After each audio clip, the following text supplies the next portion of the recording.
छत्तीसगढ़ में एक राष्ट्र एक चुनाव को लेकर भाजपा सरकार व्यापक प्रचार प्रसार जारी। एक राष्ट्र एक चुनाव भारत में चुनावी सुधार की दिशा में बड़ा कदम। दुर्ग शहर विधायक गजेंद्र यादव ने भी इस दिशा की सराहना की। इस दिशा में दिसंबर 2024 में लोकसभा में 129वां संविधान संशोधन विधेयक और केंद्र शासित प्रदेश कानून संशोधन विधेयक पेश किया गया।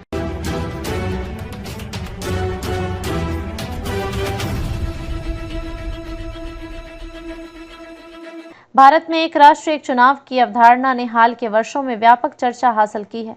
इस प्रस्ताव का उद्देश्य लोकसभा और सभी राज्य विधानसभाओं के चुनाव एक साथ कराना है, ताकि बार बार होने वाले चुनावों से होने वाले व्यय और प्रशासनिक व्यवधानों को कम किया जा सके। केंद्र सरकार ने इस दिशा में कदम बढ़ाते हुए दिसंबर 2024 में लोकसभा में 129वां संविधान संशोधन विधेयक और केंद्र शासित प्रदेश कानून संशोधन विधेयक पेश किया, जिसे अब संयुक्त संसदीय समिति जेपीसी को भेजा गया है। वहीं पूर्व राष्ट्रपति रामनाथ कोविंद की अध्यक्षता वाली समिति ने मार्च 2024 में अपनी 18,626 पन्नों की रिपोर्टों में 2 चरणों में चुनाव कराने की सिफारिश की। पहले लोकसभा और विधानसभा, फिर 100 दिनों के भीतर स्थानीय निकाय चुनाव। समिति ने एक साझा मतदाता सूची और मतदाता पहचान पत्र में भी वकालत की। समर्थकों का तर्क है कि इससे सरकारी खर्च में कमी, एसरटेन विकास कार्यों में निरंतरता और प्रशासनिक दक्षता बढ़ेगी। हालांकि विपक्षी दल जैसे कांग्रेस और टीएमसी इसे संघीय ढांचे के खिलाफ मानते हैं। विशेषज्ञों का अनुमान है कि इस पूरी तरह लागू करने में 2034 तक का समय लग सकता है, क्योंकि इसके लिए 46 लाख ईवीएम और संवैधानिक संशोधनों की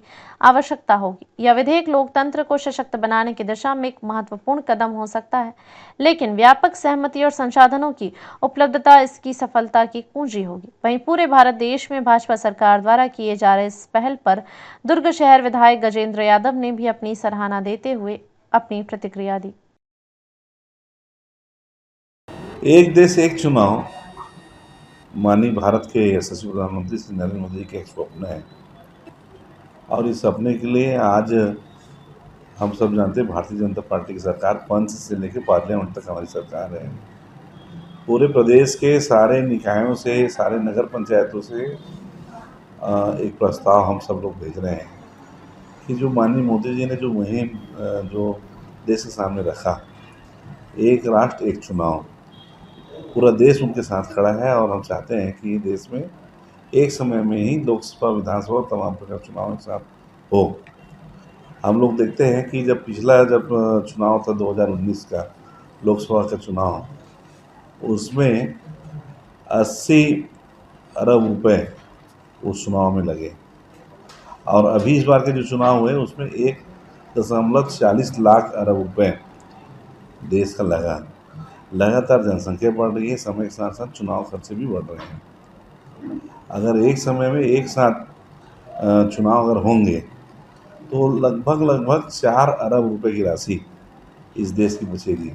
4 अरब की राशि, मुझे ऐसा लगता है कि कई राज्यों के वार्षिक बजट में भी उतना राशि नहीं होता।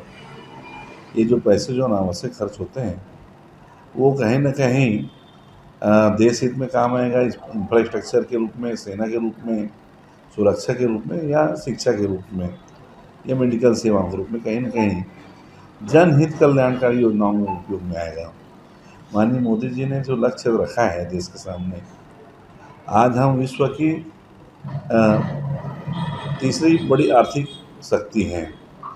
2047 तक हर भारतीय का एक सपना है भारत विकसित भारत हो, और विश्व की सबसे बड़ी आर्थिक और समृद्धशाली अगर कोई राष्ट्र हो तो भारत हो।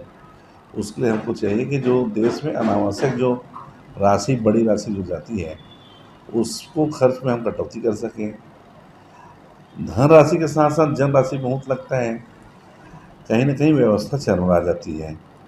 जैसे कि हम छत्तीसगढ़ में हैं, 90 विधानसभा, 18 विधानसभा में आप देखे होंगे कि पिछले कई चुनाव में ऐसा देखा गया है कि जो स्थानीय प्रशासन, पुलिस प्रशासन, सारे कर्मी चुनाव में लगे रहते हैं। साथ साथ विशेष रूप से ऑब्जर्वर, निगरानी, सतत निगरानी के लिए अन्य प्रदेश से जो आईएएस होते हैं उनकी ड्यूटी लगाया जाता है। जैसे छत्तीसगढ़ के 90 में कम से कम 90 ऑब्जर्वर हमको अन्य विविध राज्यों से हमको लाना पड़ता है। तो जिस राज्य में चुनाव हो रहा है वहाँ तो आचार संहिता, आदर्श आचार संहिता लगी हुई रहती है, लेकिन जिन राज्यों में चुनाव भी नहीं हो रहा है, लेकिन वहाँ के जो प्रमुख सचिव स्तर के अधिकारी दूसरे राज्यों में जाने से उस राज्य का कामकाज भी प्रभावित होता है। किसी प्रकार की नई घोषणाएँ नहीं हो पाती, जिससे जनहित कल्याणकारी जो योजनाएँ हैं, जनता तक का जो छोटा-छोटा काम है वो भी ये आदर्श आचार संहिता शुरू कराता है। उसमें भी मुक्ति मिलेगी